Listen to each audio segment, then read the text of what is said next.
గుడి బొమ్మవై ప్రతిభ చూపి బ్రహ్మాండ నాయకుడివైనావు. మాతా పితలకు ప్రదక్షిణముతో మహాగణపతిగా మారావు.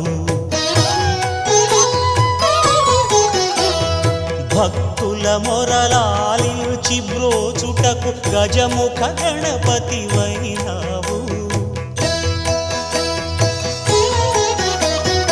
బ్రహ్మాండమునే బొజ్జలో దాచి లంబోదరుడవు అయినావు. లాభము శుభము కీర్తిని పూర్వక లక్ష్మీ గణపతివైనావు. వేద పురాణములఖిల శాస్త్రములు కళలు చాటును నీ వైభవం.